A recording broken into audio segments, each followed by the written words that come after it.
Assalamualaikum warahmatullahi wabarakatuh. Apa kabar semuanya? Semoga dalam keadaan sehat walafiat ya. Baik, hari ini bersama saya Bang Winario. Tentunya hari ini saya ditemani bersama Bunda Yuli dan juga Bunda Rani. Halo, assalamualaikum semuanya. Waalaikumsalam. Gimana?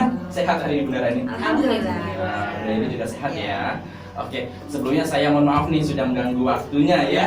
Oke, sebelumnya pokoknya saya mohon maaf hari ini atas pertanyaan-pertanyaan yang saya ajukan gitu. Oke, Bunda Yuli hari ini selama di Auladi sudah berapa tahun?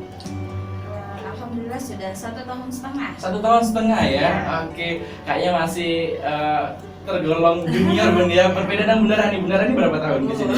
Saya masuk 10 tahun. 10 tahun dari tahun berapa? Dari tahun 2011. Dari tahun 2011. Berarti memang cukup lumayan senior malah ya di sini ya.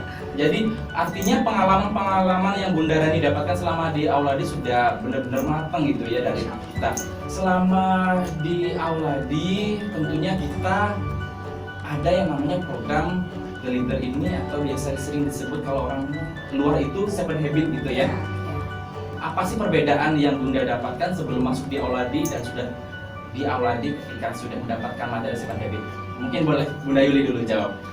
Oke, kalau saya pribadi sih ya, sebelum masuk di Auladi mungkin lebih ketergantungannya tuh lebih tinggi. Nah, kalau misal sudah di Auladi lebih tercipta rasa kemandiriannya. Oke. Kalau Bunda Rani sendiri gimana? Oke, kalau saya selama sudah bergabung dengan Auladi ya, jadi banyak pembelajaran habit-habit ini yang akhirnya terorganisir gitu. Jadi kita mulai bisa menata diri kita, bagaimana kita untuk berinteraksi dengan orang lain gitu ya. Semuanya kita pelajari di 7 Habit ini. Apa yang dibilang Bunda Rani tadi, kebiasaan-kebiasaan tersebut akan terorganisir dengan sendirinya setelah kita dapat materi gitu ya. Betul. Oke, namun kalau bahas 7 habit itu terlalu banyak kali ya. Mungkin untuk hari ini akan saya bahas 1 habit dulu saja. Nanti ke depan akan kita bahas habit-habit yang lain. Nah, untuk habit yang pertama saja deh. Oke, untuk habit yang pertama sudah tahu apa itu isinya? Habit yang pertama itu kita fokuskan dulu, be proactive. Oke, benar ya. Artinya be proactive. Oke, gitu. Yang Bunda pahami dari Bunda Rani dulu. Yang Bunda pahami tentang habit yang pertama yaitu be proactive.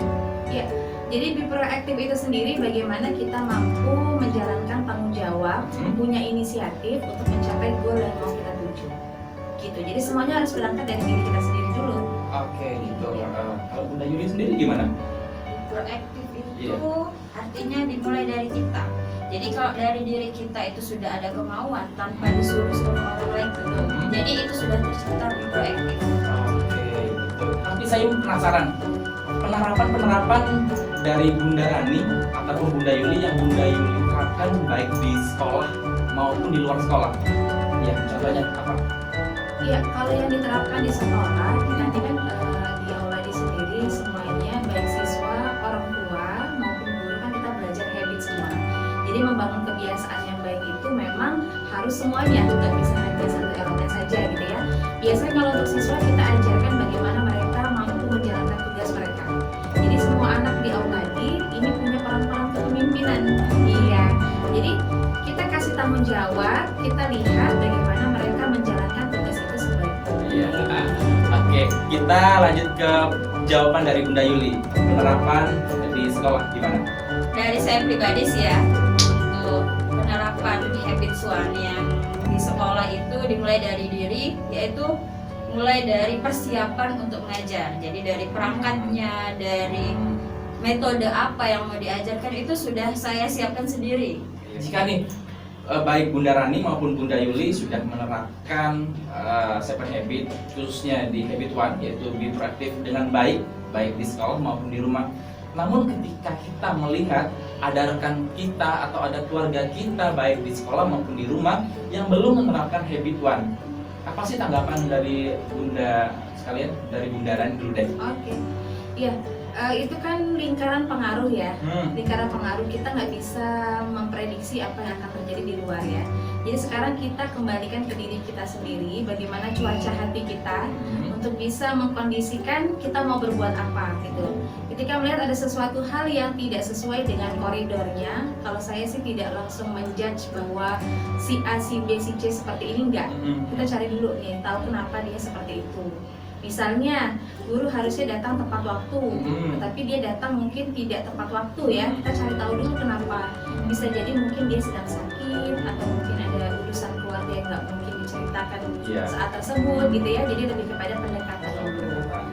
Kira-kira apa sih pendapat Bunda Yuli tentang baik rekan yang ada di sekolah maupun ada yang ada di lingkungan di rumah yang belum menerapkan 7 habit khususnya di habit 1? Untuk menerapkan 7 habits itu kan butuh proses. Jadi butuh proses pembelajaran dan butuh penjelasan. Jadi misalnya teman kita atau rekan kita yang masih awam dengan 7 habits, jadi harus kita kasih pendekatan dengan penjelasan. Oh, 7 habits itu kayak gini loh. Be proaktif itu kayak gini loh. Jadi dengan penjelasan yang seperti itu, mereka mungkin lebih paham kan. Jadi untuk kedepannya mereka lebih fokus. Oh iya, kata si A, 7 habits itu kayak gini. Jadi mereka tuh mengingat dari penjelasan yang sudah kita jelaskan. Kalau saya tambah satu lagi deh, yang paling penting dicontohkan dulu. Ya, dicontohkan. Jadi kita tidak cuma ngomong ya, tapi harus dicontohkan dulu. Kalau kita bisa berbuat seperti itu, nah baru orang lain insya Allah akan ikutin. Pernah nggak kira-kira ngalamin ketika Bunda mencontohkan atau menjelaskan ada saja orang-orang yang tidak menerima dengan penjelasan atau dengan contoh tersebut? Ya, pasti ada. Pasti ada ya. Pasti ada. Pasti. Jadi tinggal kita aja bagaimana tadi kan kita berusaha memahami orang tersebut dulu. Kita lihat dulu, kita pendekatan. Bisa jadi orang tersebut belum mau dengan ikut kita ya karena memang pendekatan kita belum pas. Karena butuh proses tadi ya. Butuh proses gitu kan. Mungkin dia butuh kepercayaan dengan kita lebih sehingga bisa masuk apa yang kita mau sampaikan. Yang namanya Islam itu kan kalau yang saya tahu rahmatan lil alamin, rahmat bagi seluruh alam. Tentunya di dalamnya memang ada Quran yang sudah menjelaskan tentang seluruh kehidupan manusia, proses kehidupan manusia dan seluruh apa yang dilakukan.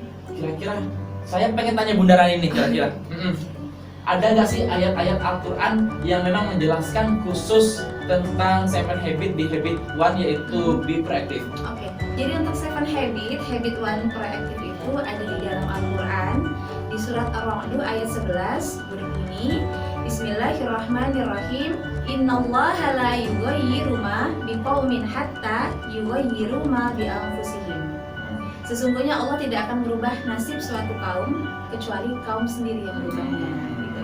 Jadi sudah jelas ya, apapun yang akan kita capai, apapun yang mau kita tuju, harus dengan perjuangan dan usaha dari diri kita sendiri. Jadi memang pada intinya seluruh apa yang ada di 7 habit yang khususnya habit 1 itu memang sudah tercakup di dalam Al-Quran gitu ternyata. Dan tentunya semakin kita mempelajari Al-Quran, semakin kita mentadaburinya, kemudian kita mengamalkan Al-Quran, ya tentunya semuanya dapat gitu ya. Seluruh 7 habit malah gitu kan yang akan kita dapatkan.